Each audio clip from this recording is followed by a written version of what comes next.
What have you learned from Rachel? Oh my gosh, how to be a mom? I don't I'm still trying to figure out. I literally told her yesterday, I was like, oh, I'm just so glad you're many years ahead of us to be able to tell us how to parent. Oh my gosh, everything. There's a reason. I consider her a mentor. There's so, I mean, just her and her husband are so wise and honestly just most importantly kind and loving. And that is at the forefront of their mind anytime they make a choice. Is it loving? Is it Christ-like? You know, that's how they determine what the right thing is to do. And it's just such a beautiful reminder to see that, because, you know, people can talk about that, but you have to see that to know how to live it, which is the biggest challenge for all of us, right? To be a good person. But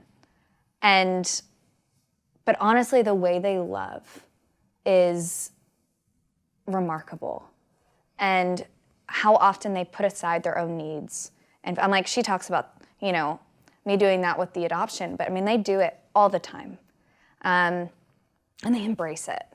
They embrace the chaos. Like, absolutely. It's chaos.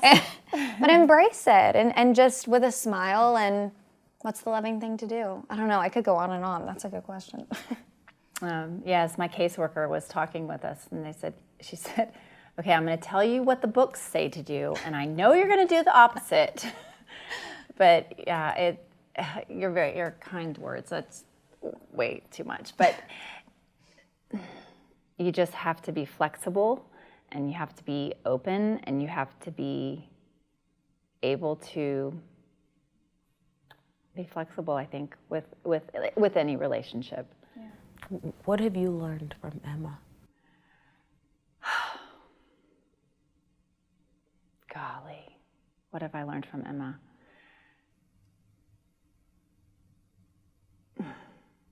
I'm just gonna, I've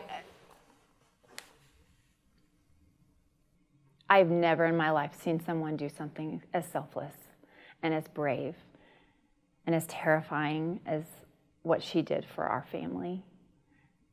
And that's what I've learned from Emma. I mean, many things, but that's the most poignant one, is that I have learned she's shown me grace in a way that's on this side of heaven, you know, that I never thought would be possible, or I never thought I'd see.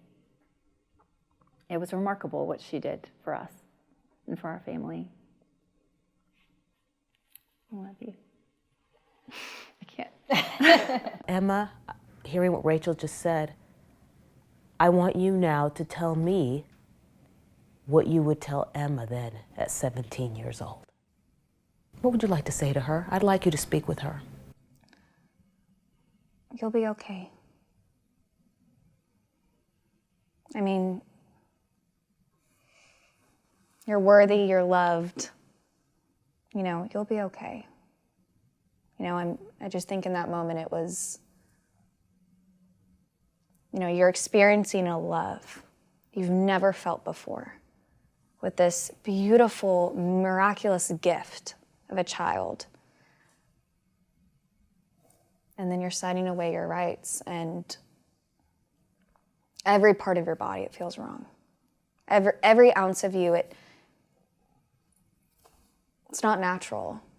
And so I truly didn't know how I was going to wake up, how I was, you know, going to move forward. I mean, put one foot in front of the other. I didn't know how. The grief felt that physically overwhelming. And so I wish I could just tell myself to breathe and, you know, you'll be okay. What would you tell her about the shame that she felt? Oh, just wait till you feel the pride that you'll have. I mean, shame is strong. Shame is a very powerful thing. Shame is, you know, yeah, very, very powerful. But oh my gosh, when you allow yourself to have an unfiltered joy and pride, you know, and something as, I think, again, a miraculous relationship with a child is more fruitful than you can imagine, and more fulfilling than you can imagine. So yeah. My last question, your daughter's going to go back and see this one day, later on in life. What would you like to say to her? You were so worth it. You were so worth all of it. And we would, both of us together, would do all of it over again.